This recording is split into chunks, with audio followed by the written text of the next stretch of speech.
Growth is a continuous process and it starts as early as conception. And the highest amount of growth is happening during pregnancy. What is fueling it at that time is only the maternal nutrition aspect. Now, what is important thereafter is the change in behaviors. So, if a mother and father don't exercise, we cannot expect the child to exercise. If a mother and father are not eating a particular type of food, we can't expect the child to have the same type of food. So, it is all about role modeling what happens. Now, if we have children at home, I think it is important to enjoy their childhood. So, we can't be all sitting in a room with tabs or with phones, and that is extremely critical. So, limiting of screen time, particularly in this age group, is extremely critical. And whatever behaviors you inculcate now, whether it is related to nutrition, whether it is related to physical activity, it goes a long way in shaping not only the behavior but also the growth and development of children. Thank you. Years of life. So it's extremely important that they get adequate nutrition and appropriate nutrition for this growth. The important thing is to remember that children need a balanced diet, so balance of carbohydrates, proteins, fruits and vegetables. And it's extremely important that families, i.e. parents, actually role model good eating behavior. So if the family eats a balanced diet, it's natural that children will learn to eat what the parents eat. The other thing that's very important for growth and development for kids is enough physical activity. And I think this is something that parents need to make an extra effort to allow their children to run around and play. It's important that they get enough time playing outside of the home.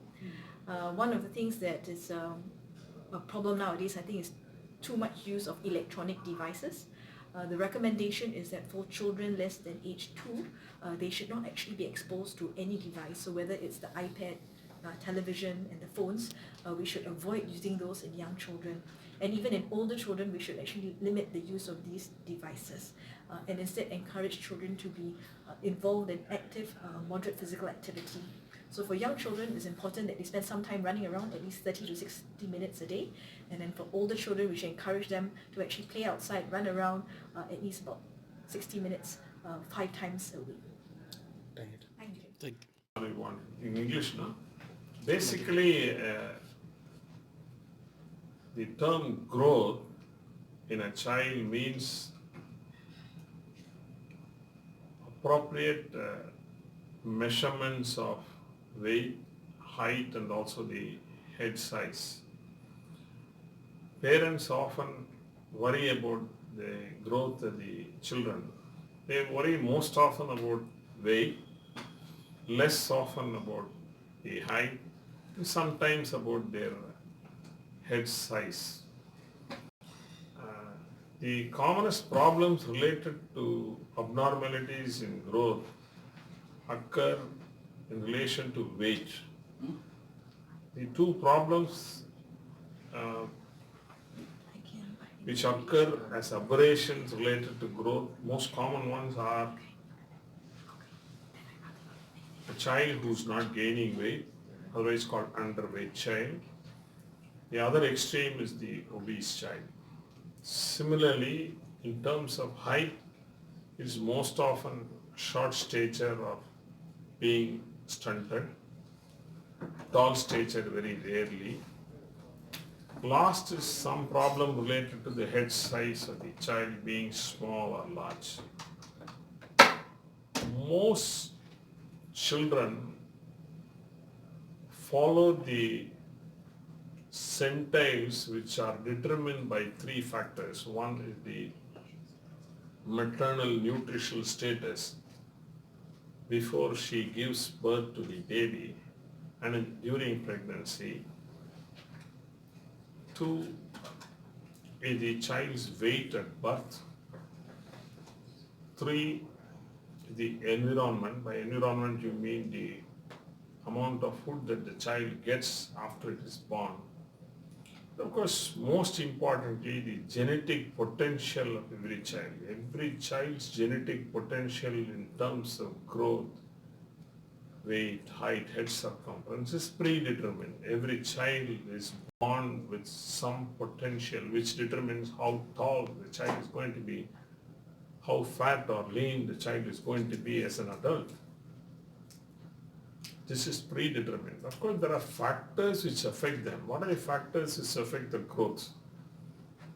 The nutrition status of the mother, and then the quality of food that the child gets after birth, which includes breastfeeding and then which is followed by complementary feeding, which is recommended from 6 months of age.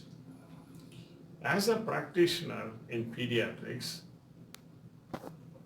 parents often come to me saying that their child is not eating. The second complaint they have is regarding the weight of the child. Most of the time, both the statements will be wrong. What do you mean by the statements being wrong?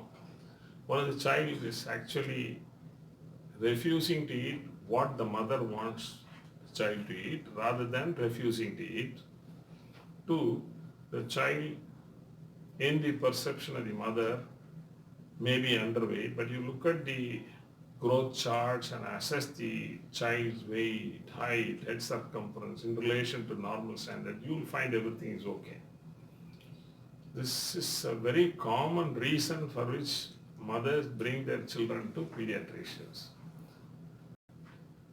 How do we handle that? One is that if mother has to be counseled, we have to spend some time, explain to the mother child is growing normally, show her the charts, to find out what is called 24-hour dietary recall.